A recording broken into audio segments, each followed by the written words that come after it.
నమస్తేనా. నమస్తే. చెప్పి ఇప్పుడు మల్కాజ్గిరిలో ఎలక్షన్లు వచ్చినాయి మళ్ళా. సో ఇటు 3 పార్టీ అభ్యర్థులు ప్రకటించేసారు. సో ఎట్లుంది మల్కాజ్గిరి గాలి ఎటువైపు పోతుంది, ఏ పార్టీ వైపు పోతుంది? ఇక మొత్తంలో బీజేపీ గాలి నడుస్తున్నాను, అది నరేంద్ర మోడీ గాలి. ఎందుకంటే దేశంలో ఖచ్చితంగా నరేంద్ర మోడీ ఉండాలని, అంటే ప్రత్యామ్నాయ పార్టీలు లేవు ఇక్కడ.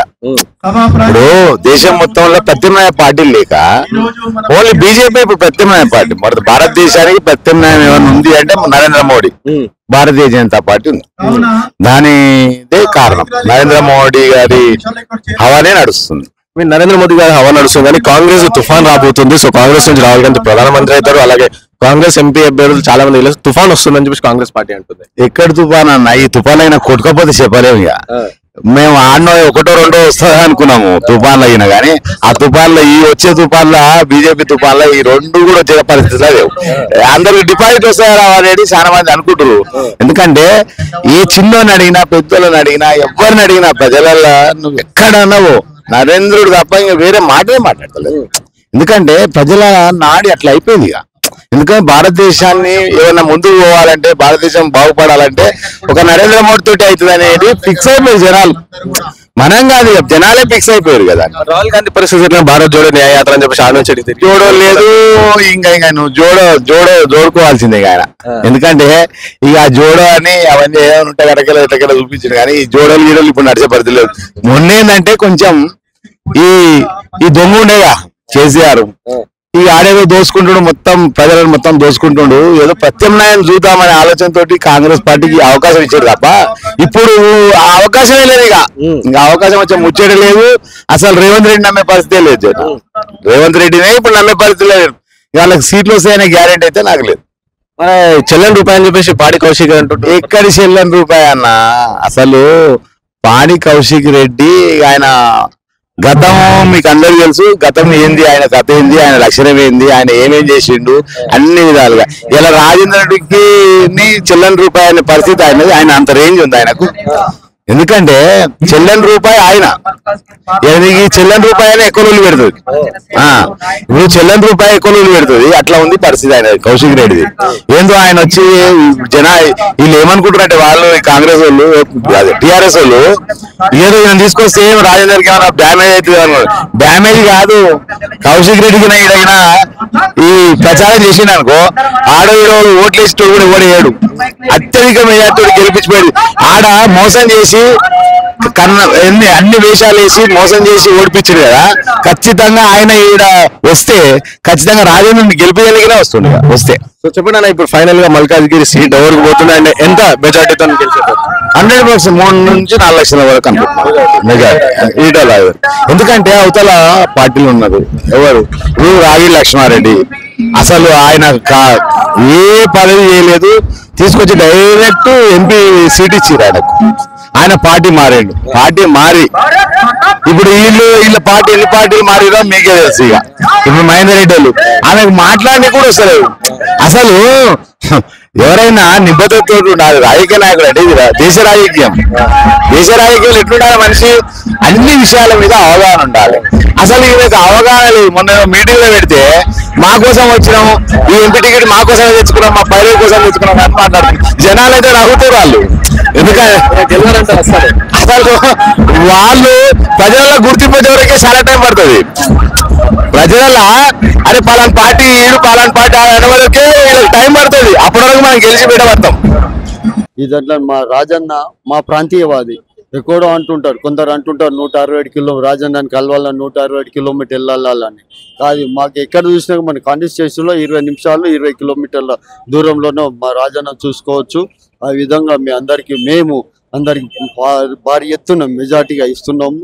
ఏదన్నా కానీ ఈ రోజులలో నరేంద్ర మోడీ గారికి ప్రతి ఒక్కరు నరేంద్ర మోదీ గారి స్తుతిస్తుంటారు. కాబట్టి ఇప్పుడు ఈరోజు ఈసారి అబ్కీ బార్ 400 అన్నర్గా కంపల్సరీ వచ్చేస్తుంది.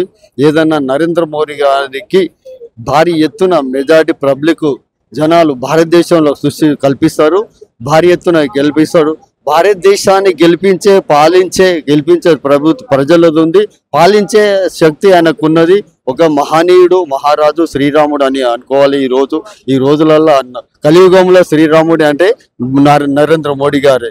అతనిగా ఉంది, అతడు దేశాన్ని పాలించడము, ప్రపంచానికి అతను ఒక మేధావిగా ఏదైనా ఏ సమస్య వచ్చినా కానీ అందరి ఊరిని కూర్చుండబట్టి పాలించే సలహా చేసేది, తప్పు ఒప్పులు నిర్ణయించే బాధ్యత అతనికి ఆ మేధస్సు ఉన్నది. కాబట్టి నరేంద్ర మోడీ గారిని భారతదేశం జనాలు అందరూ స్తుతిస్తున్నారు. మేధావి పని అయిపోయింది, 10 సంవత్సరాలు అయింది, ఇక చాలా మేధావి పని. ఇప్పుడు కాంగ్రెస్ పార్టీ అధికారం సెంటర్ లో కూడా అధికారంలో రాబోతుందని చెప్పేసి కాంగ్రెస్ పార్టీ నాయకులు అంటారు. అంటే రాహుల్ గాంధీ మళ్ళీ ప్రధాని అవుతారని చెప్పేసి, రాహుల్ గాంధీ ప్రధాని అయ్యాలని చాలా మంది కోరుకుంటారని చెప్పేసి కాంగ్రెస్ పార్టీ అంటారు. ఏ పార్టీ అయినా పార్టీ అనుకుంటారు, కానీ అంత శక్తి ఆయనకు లేదు. మనం చూస్తూనే ఉంటాం, ఏ సభలో మాట్లాడారు అదే మాట మాట్లాడుతుండే, కానీ వాళ్ళ పథకాలు కానీ ఆయన మాటలు కానీ ఎవరు నమ్మదలేరు. ఏదైనా కానీ ఏదో చూస్తుంటే ఒక సభ పెట్టినా ఆ మాట ఇంక వేరే సభలో పెట్టొద్దు. మనము చిన్నప్పుడు మనం చూస్తే ఒక బాల్ ఉంటుంది, బాల్ కింద కొడితే ఎంత పైకి లేస్తుంది. అతను ఏ సభలో మాట్లాడుతుండో పబ్లిక్ అంతా అతనికి దిగజారుతున్నారు. కాబట్టి ఇది కంపల్సరీ అతను నరేంద్ర మోడీకి పెండుతున్నాడు. కాబట్టి ఈయన ఏవైతే పథకాలు పెట్టిరో వాళ్ళకు నాశనమే తప్ప ఇంకేం కాదని మేమైతే భావిస్తున్నాం. ఎట్లా మన గతంలో చూసుకుంటే సరి మల్కాజ్గిరిలో మళ్ళా బీజేపీ, కాంగ్రెస్, బీఆర్ఎస్ సో 3 ఉన్నాయి. ఈ 3 పార్టీలే బీజేపీ వస్తుందని మాకు కొండంత ఆశ ఉన్నది. రావాలి కూడా, మేమంతా కృషి చేస్తున్నాము, వస్తుంది కూడా. మోడీ చేసే ప్రయత్నాలు కూడా చాలా బాగున్నాయి. ఈటల రాజేందర్ మేము గెలిపించుకుంటాం, మా వార్తని వాళ్ళమందరం. ఎట్లా అంటే ఈటల రాజేందర్ గారు ఎమ్మెల్యేగా గెలవలేరు, ఎంపీగా ఏం గెలుస్తారు అని చెప్పేసి అంటారు కదా. ఎంపీగా ఖచ్చితంగా గెలుస్తారు అన్న. అప్పుడు కూడా గెలిచేవారే,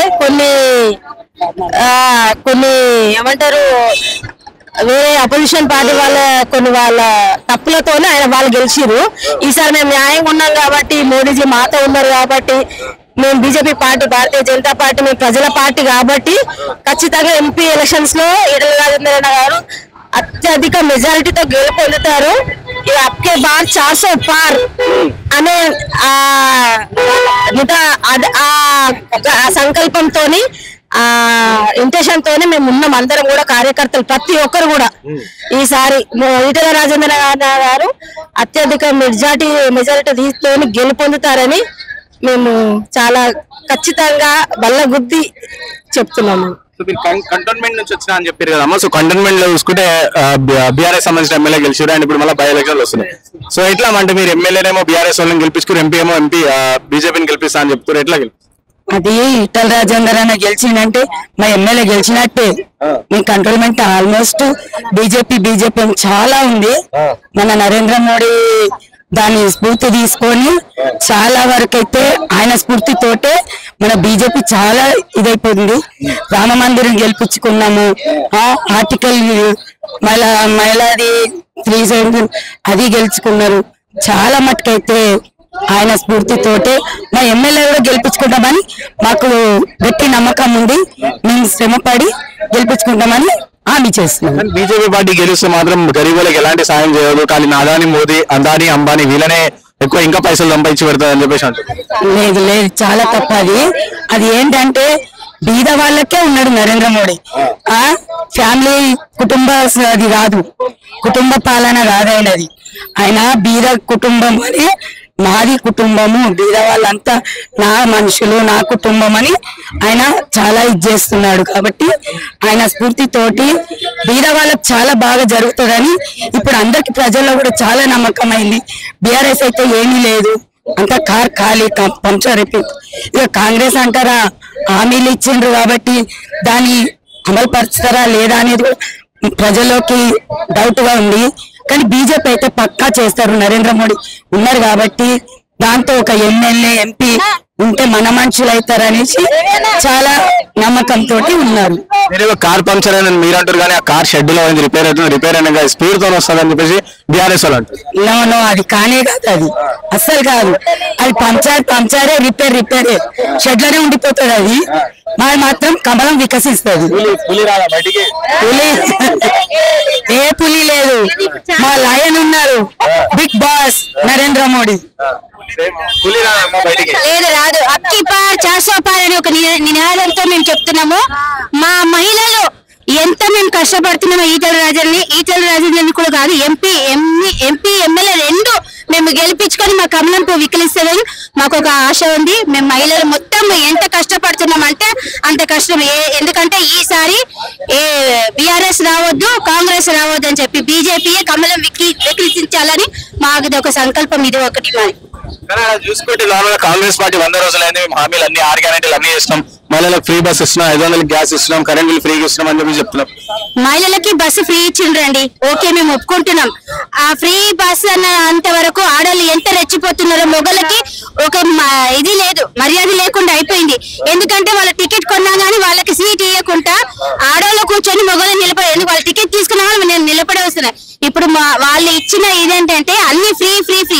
మా నరేంద్ర మోదీ అట్లా ఫ్రీ ఫ్రీ ఫ్రీ అని చెప్పాడు. ఏది ఉన్నా గానీ కరెక్ట్ గా చెప్తాడు. అది పథకం ఏ పథకం పెట్టినా కరెక్ట్ గా పెడతాం. వాళ్ళకి అబద్ధం చెప్పి మా పార్టీ అట్లా అంతా ఏం చేయదు. ఏది ఉన్నా గానీ కరెక్ట్, మేము అంటే ప్రోటోకాల్ ఎలా ఉంటాయో అలానే చేస్తాం. వాళ్ళకి అబద్ధం చెప్పి మేము ఎప్పుడు ఇది వరకు మేము నరేంద్ర మోదీ చూడండి ఎంతో చెప్పుకున్నా మేము చెప్పాం. వాళ్ళు చేయకపోయినా చెప్పుకొని తిరుగుతున్నారు, ఇట్లా డబ్బులు కొట్టుకుంటే చెప్తున్నారు కానీ మేము అట్లా చెప్పాం. ప్రజలకు తెలుసు, ఎందుకంటే ఎప్పటి నుంచి కోవిడ్ వచ్చి వ్యాక్సిన్ ఇచ్చిన అప్పటి నుంచి ప్రజలకు తెలుసు మోదీ అంటే ఏంటి అని. చిన్న చిన్న పిల్లల్ని కూడా అడగండి మోదీ అంటే ఏంటంటే వాళ్ళు అదే అంటారు, భారత్ మాతాకి జై అని అంటారు. రాహుల్ గాంధీ ఏం చెప్పినాను, భారత్ మాతాకి జై అని చెప్పొద్దని చెప్పిండు. ఎందుకని మనం భారతీయులం, భారత్ మాత మనం పుట్టింది భారతదేశంలో. అలా ఎట్లా రాహుల్ గాంధీ చెప్తే అందరు హిందూయిజం ఉన్నాం ఇక్కడ, అంత ముస్లింస్ చాలా మంది లేదు, అందరు హిందూయిజం కమలం పువ్వుకే మనము రెస్పాన్సిబుల్. కమలం పువ్వుని వికసించాలి. అన్ని పార్టీకి ఛాన్స్ ఇచ్చారు, ఈసారి బీజేపీ పార్టీకి ఛాన్స్ ఇచ్చి గెలిపించుకొని మా ఈటలని మా ఎమ్మెల్యేని గెలిపించుకొని మేము ముందుకు వస్తాం. మాది ఒక ఇది 400 పార్ కంటోన్మెంట్ లో ఎమ్మెల్యే గెలిచారు, బీజేపీ ఓడిపోయిందని మీరు అంటున్నారు కదా. కంటోన్మెంట్ లో 2nd ప్లేస్ లో ఉన్నాం మేము, బీజేపీ పార్టీ 2nd ప్లేస్ లో ఉంది. 1st ప్లేస్ లో మేమే ఉండేవాళ్ళం. సాయన చనిపోయినందుకు వాళ్ళ కూతురు పైన సానుభూతితో వచ్చిన ఓట్లు తప్ప అక్కడ ఏమీ లేదు. ఆయన 20 సంవత్సరాలు ఎమ్మెల్యే ఉండే కదా, ఆయన ఎవరికైనా కొంచెం ఏదో చేసిండొచ్చు. ఆ సానుభూతితోని ఆడపిల్ల నిలబడ్డది కదా, దాని సానుభూతితోని పడ్డ ఓట్లు తప్ప ఇంకేమీ లేదు అక్కడ. ఇప్పుడు ఈ ఎమ్మెల్యే ఎలక్షన్స్ లో 1st ప్లేస్ మేమే అత్యధిక మెజారిటీతో గెలుపొందుతాము. ఎమ్మెల్యే కూడా మాదే, ఎంపీ కూడా మా మనిషే ఉంటాడు, బీజేపీ పార్టీ మనిషి. ఇది మా ప్రామిస్, ఛాలెంజ్. ఆపోజిషన్ పార్టీ పప్పు లాగానే ఉండిపోతారు.